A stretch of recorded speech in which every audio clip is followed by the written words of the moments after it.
Hi అండి, అందరికీ నమస్కారం. Welcome to our YouTube channel.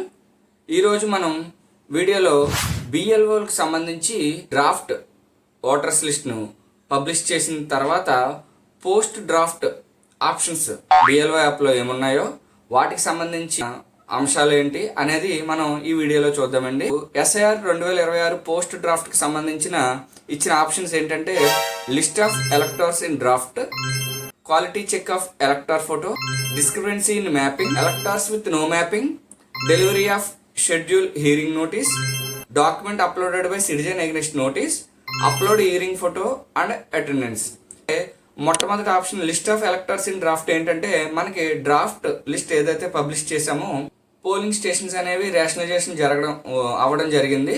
So ఆ రేషనలైజేషన్ అయిన దాని ప్రకారం మీకు ఏ ఓట్లు అయితే కేటాయించారో ఆ ఓటర్స్ లిస్ట్ మాత్రమే మీకు ఈ డ్రాఫ్ట్లో చూపించడం జరుగుతుంది. సో దానికి సంబంధించిన పైన డాష్ బోర్డ్ కూడా మీకు కౌంట్ చూపిస్తుంది.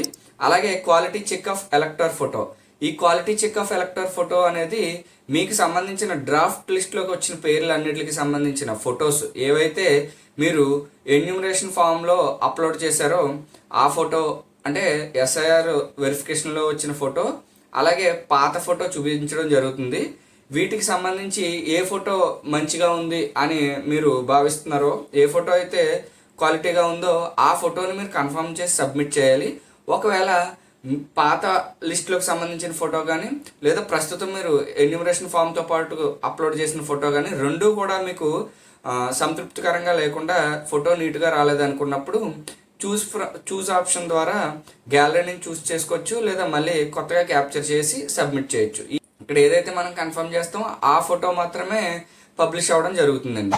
Next discrepancy in mapping. ఈ డిస్క్రిపెన్సీ ఇన్ మ్యాపింగ్ అనేది అనామలీస్ కేసెస్ అన్ని కూడా మనం ఏవైతే డ్రాఫ్ట్ లిస్ట్లోకి వచ్చిన ఓటర్స్ ఉన్నారో వారికి అందులో వేటికైతే డిస్క్రిపెన్సీస్ ఉన్నాయో ఎస్ఐఆర్ మ్యాపింగ్, లాస్ట్ ఎస్ఐఆర్ మ్యాపింగ్తో మ్యాప్ చేసినప్పుడు సెల్ఫ్లో కానీ ప్రాజనీలో కానీ ఈ ఓటర్కి సంబంధించిన నేమ్తో కానీ లేదా ఫాదర్ నేమ్తో కానీ ఏజ్ ఇయర్స్తో కానీ ఎటువంటి కేసెస్ వచ్చినా అలా మనం ముందు వీడియోలో ఎనామలీస్కి సంబంధించిన వీడియో చేసామండి. ఆ వీడియోలో చెప్పిన కేసెస్ అన్నీ కూడా ఏవైతే ఉన్నాయో ఆ డిఫరెన్సెస్ ఉన్న అన్ని కేసెస్ కూడా ఈ డిస్క్రిపెన్సీ ఇన్ మ్యాపింగ్ కేసులోకి వస్తాయండి. నెక్స్ట్ వచ్చేసి ఎలక్టర్స్ విత్ నో మ్యాపింగ్. ఈ ఎలక్టర్స్ విత్ నో మ్యాపింగ్ ఏంటంటే ఏవైతే మనం ఎస్ఐఆర్లో లాస్ట్ ఎస్ఐఆర్ సంబంధించి సెల్ఫ్ కానీ ప్రాజనీ కానీ ఏది మ్యాపింగ్ చేయకుండా జస్ట్ ఎన్యూమరేషన్ ఫామ్ అప్లోడ్ చేసి సబ్మిట్ చేసామో ఆ కేసెస్ అన్నీ కూడా ఈ నో మ్యాపింగ్ దాంట్లోకి రావడం జరుగుతుందండి. Next delivery of schedule hearing notice. ఈ delivery of schedule hearing notice ఏంటంటే ఎలక్షన్ రిటర్నింగ్ ఆఫీసర్ వారు ఈఆర్ఓ వారి లాగిన్లో మనకి డిస్క్రిపెన్సీ మరియు నో మ్యాపింగ్ కేసులకి సంబంధించి నోటీసులు అనేవి జనరేట్ చేస్తారు. ఆ నోటీసులు జనరేట్ చేసిన తర్వాత మనం వాటిని పబ్లిక్ ఏవైతే ఓటర్ ఉన్నారో వారికి అందజేసి ఎక్నాలజ్మెంట్ తీసుకోవాల్సి ఉంటుంది.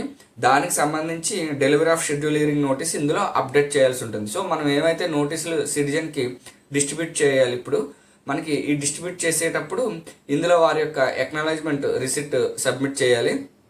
అలాగే వారి సంతకం తీసుకుని ఆ సంతకం సంబంధించిన ఆప్షన్ ఇందులో సబ్మిట్ చేయాల్సి ఉంటుంది.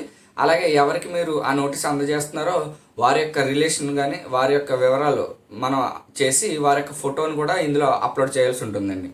Next document uploaded by citizen against notice. మీరు ఏ నోటీస్ అయితే సిటిజన్కి సర్వ్ చేశారో నోటీస్ సర్వ్ చేసిన తర్వాత సిటిజన్ స్వయంగా వారు రాలేని పక్షంలో ఆ నోటీస్కి సంబంధించిన నెంబర్ తోటి వారి యొక్క ప్రూఫ్స్ ఆన్లైన్లోనే సబ్మిట్ చేయొచ్చు మన వద్దకు రాకుండా. సో ఆ వెసులుబాటు మనకి waters.eci.gov.in వెబ్సైట్లో నోటీస్ అప్లోడ్ చేయడానికి, డాక్యుమెంట్ అప్లోడ్ చేయడానికి ఆప్షన్ ఉంటుంది. ఆ ఆప్షన్ ద్వారా సిటిజన్స్ ఎవరైతే ఉపయోగించుకుంటారో వారి అందరివి కూడా ఇందులోకి రావడం జరుగుతుంది. మనం వెరిఫై చేయాలి. Next upload hearing photo and attendance. ఎవరైతే మనకి నోటీస్ అనేది సర్వ్ చేసామో ఓటర్స్కి వారు మనం ఈఆర్ఓ గారు లేదా ఏఆర్ఓ గారు చెప్పిన షెడ్యూల్ డేట్ ఏదైతే ఉందో ఆ డేట్కి వారిని రమ్మని చెప్తాము.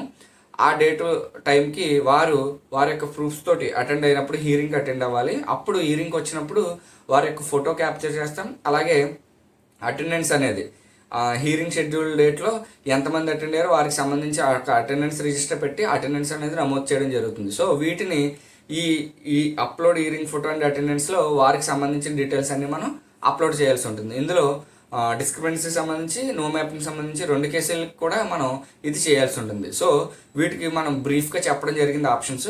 ఇప్పుడు మనం నెక్స్ట్ వీడియోలో ఏదైతే డిస్క్రిపెన్సీ ఉందో లేదా సంబంధించిన ప్రూఫ్స్ ఏం కలెక్ట్ చేయాలి అంటే సిద్ధం చేయాలి, వాటిని ఏ విధంగా అప్లోడ్ చేయాలి అనేది మనం తదుపరి వీడియోలో చూద్దాం.